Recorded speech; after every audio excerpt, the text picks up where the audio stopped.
Dev recently released a video comparing woke ideology to Marxism. I've addressed similar claims in the past with my old cultural Marxism video, but I figured I would take the time to do a short response, considering I haven't uploaded in 2 months.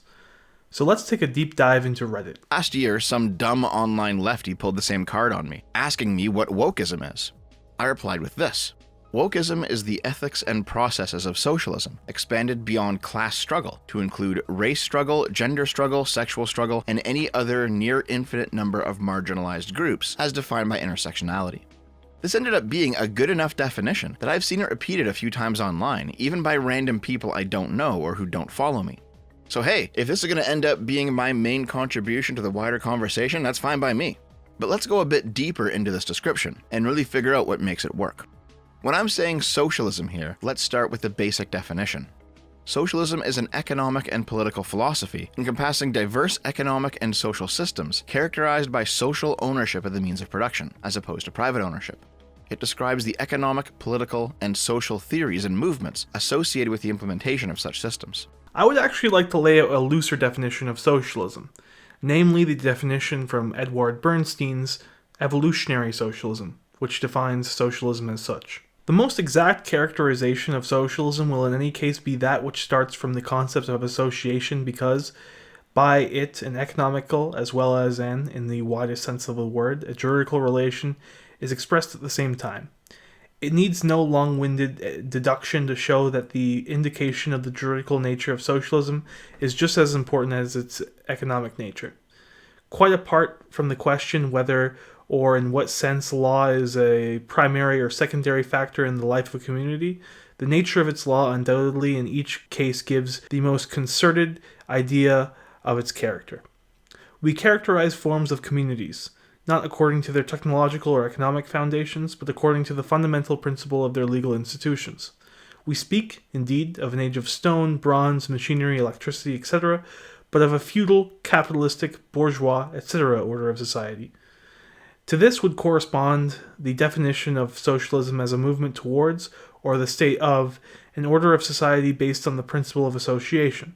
In this sense, which also corresponds with the etymology of the word socius, a partner, the word is used in what follows. I think Bernstein shows his credentials here when attempting to define socialism. Despite the fact that I disagree with his evolutionary and ministerialist outlook, Sorel was quite friendly to Bernstein and defended him from attacks by the Guesdists, although posited revolutionary syndicalism as an alternative to both the old Guesdism and the evolutionary socialism of Bernstein. According to Bernstein's view, socialism is based on the principle of association, when two or more things not previously related become interconnected.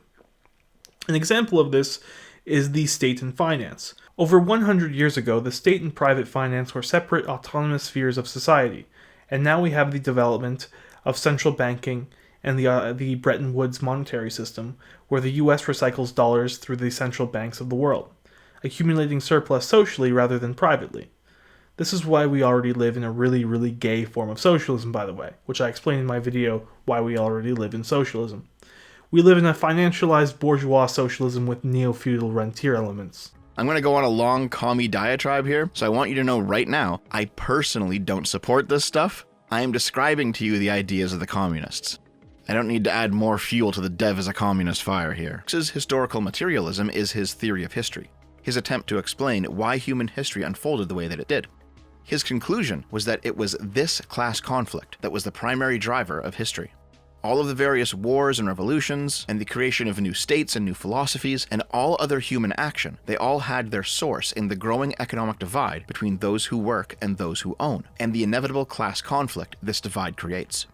Marx was obviously wrong about this. History is littered with the examples of people, of classes, of whole countries or kingdoms doing things for non-economic reasons. Even if interest groups act in directions that are not economical, and instead on ideological or moral imperatives, this is still within the confines of class, as each class possesses an ideology and system of morals. There are the ethics of the producers and the ethics of the plutocrats. Utopias, myths, and systems of morals all have a class reality. The theory of class struggle, therefore, already does go beyond mere economic factors. And for instance, as a Sorelian Marxist, I recognize that apart from economic laws which govern the development of society, there are also laws of psychological development that Sorel borrowed from Vico. So, When I said wokeism is the ethics and processes of socialism, here's what I was referring to. The processes of socialism? That's the belief that class conflict drives everything. The proletariat and the bourgeois have an inherently different relationship to the means of production. This difference creates opposing class interests, and these interests are irreconcilable, meaning that class war is inevitable. Negotiation can't solve the problem, it only serves to forestall it. And a smart person would use the temporary peace only as space to prepare for the next war. The ethics of socialism? That's referring to the moral superiority of the proletariat. The bourgeois are the exploiter class. They are the ones extracting the surplus value from the proletariat. They also wield disproportionate power over the proletariat. A worker must sell his wage to a boss in order to survive. Liberalism may have granted him the freedom to choose which boss, but he must nonetheless sell his labor or starve. But the boss, if any one worker decides not to work for him, it's no big deal. There's always another worker that he can hire. Therefore, any negotiation between the proletariat and the bourgeois has an inherent power imbalance in favor of the bourgeois, making the negotiation itself coercive and exploitative. It's for this reason that socialist morality isn't concerned with rules or deeds. It's concerned with outcomes, and only outcomes in favor of the proletariat. Anything is permitted as long as the proletariat serve to benefit, because they are the oppressed underclass. This is why you might see a leftoid online analyze a situation by asking who's being exploited or who has the power when talking about morality. Because, contrary to the liberal idea of a universal moral principle, for the socialist, the exact same action can be good or evil depending on the class of the target. Put simply, this is the doing bad things to bad people is good argument. In contrast to the view laid out by Dev that the proletariat contains moral superiority to the bourgeois because of their oppressed nature, and that it is right to do bad things to bad people, let us gain greater insight into the ethics of the producers by reading Sorel's Reflections on Violence. Electoral democracy greatly resembles the world of the stock exchange. In both cases, it is necessary to work upon the simplicity of the masses, to buy the cooperation of the most important papers, and to assist chance by an infinity of trickery. There is not a great deal of difference between a financier who puts grand-sounding concerns on the market, which come to grief in a few years, and the politician who promises his fellow citizen an infinite number of reforms, which he does not know how to bring about, and which resolve themselves simply into an accumulation of parliamentary papers. Neither one nor the other knows anything about production, and yet they manage to obtain control over it, to misdirect it, and to exploit it shamelessly. They are dazzled by the marvels of modern industry, and they each imagine that the world is so rich that they can rob it on a large scale without causing any great outcry amongst the producers.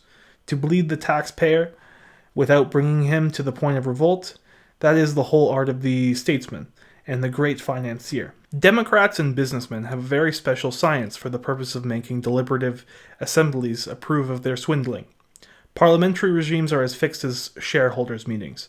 It is probably because of the profound psychological affinities resulting from these methods of operation that they both understand each other so perfectly. Democracy is the paradise of which unscrupulous financiers dream. If we understand the ethics of the plutocrats to be essentially that of the stock exchange, then we understand the democratic ethics to be the ethics of parasites. What then is the ethics of the producers? Sorel continues later. It resembles, then, the economists, much more than the utopians, like Gustave de Molinari. It considers that the moral progress of the proletariat is as necessary as the material improvement of machinery, if modern industry is to be lifted to the increasingly high levels that technical science allows it to obtain. But it descends further than this author does into the depths of the problem, and does not content itself with vague recommendations about religious duty. It is insatiable desire for a reality. It seeks to arrive at the real roots of this process of moral perfection, and desires to know how to create today the ethic of the producers of the future. Sorel defines the ethics of the producers as that of a progressive reason, the moral preparation of the proletariat to be suited to take part in collective production. It is a return to Hegel, therefore, that the phenomenology of the mind must reach maturity so that the already existing system of social production be given expression to, and for participation in the system of production to reach its higher phase. The ethics of the oppressed versus the oppressor is quite barbarous here, belonging to the revolt of the lumpen elements, but not to the revolt of the producers. The ethics of the producers then can be explained as such: scorn for pleasure and weakness, and militant discipline of corpse. The submission of many wills into the will of one organized fascio, to prepare the proletariat for the mythic general strike and the holding of the entire system of production towards a higher collective organization. The bourgeoisie and their parasitic grasp of production will be done away with because the superior moral composition of the proletariat in its organized form will allow its collective association to impose its will on the bourgeoisie, whose ethics do not extend beyond the stock exchange. The bourgeoisie will be dispossessed, but allowed to exist in the new society as true socialism dissipates their parasitic relationship to production. The battle over industry is therefore a struggle for the psychological and moral development of an organized proletariat, as well as a triumph of will by a strong and organized proletariat over the decadent plutocratic democracies. A new system of ethics and juridical concepts will emerge, and be formulated according to the rule of the producers, and their dictatorship as a class. What could then be more alien and barbarous to this as a intersectional view? They possess only affection for pleasure and weakness, and stand for an extension of the democratic ethos of parasites for social undesirables like trans and gay people. The already existing bourgeois democratic juridical concepts are their vehicle for social change, but I will allow Dev to play with his Wikipedia Legos in an attempt to link intersectionality with Marxism. The second part of my definition reads, expanded beyond class struggle to include race struggle, gender struggle, sexual struggle, and any other near infinite number of marginalized groups as defined by intersectionality. Let's pull up intersectionality's definition too. Intersectionality is a sociological analytical framework for understanding how groups and individuals' social and political identities result in unique combinations of discrimination and privilege. Examples of these factors include gender, caste, sex, race, ethnicity, class, sexuality, religion, disability, height, age, weight. These intersecting and overlapping social identities may be both empowering and oppressing. Oh man, I like how Wikipedia here admits that there's no good data on how useful this concept is. That's just great. Back in my video on Antonio Gramsci and his ideological descendants, I mentioned that intersectionality as a concept was invented in 1989 by Kimberly Crenshaw, a black activist. Back in university when I took gender studies, the metaphor used by the professor to describe intersectionality was the bars of a cage or bars of a jail model, where each vector of oppression constituted one bar. If you're white, male, financially privileged, attractive, intelligent, able-bodied, but you're gay, you might experience some oppression for being gay. But that only constitutes one bar. And a jail cell with one bar can't really hold anyone back. But if you're oppressed among multiple dimensions, then there's multiple bars, and now the jail cell begins to form. In the early 2010s, the short-lived term, the kyriarchy, was coined to try and push online feminism away from simply focusing on the patriarchy using the intersectional model, though the idea didn't really catch on. But if you observe the intersectional model, what you'll notice about these vectors of oppression and privilege is that individually, they each form opposing class dichotomies. Male and female, white and non-white, straight and gay, cis and trans, able and disabled. Any intersectional identity can be conceptualized in this way. What is Marxism? It is British political economy, classical German philosophy, and French socialism. What is intersectionality?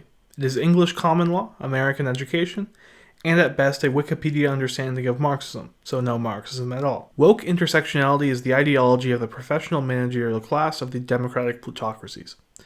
It is a totalitarian form of liberalism and can be directly traced not to Marxism, but the legal and academic institutions of the plutocratic democracies. Sir?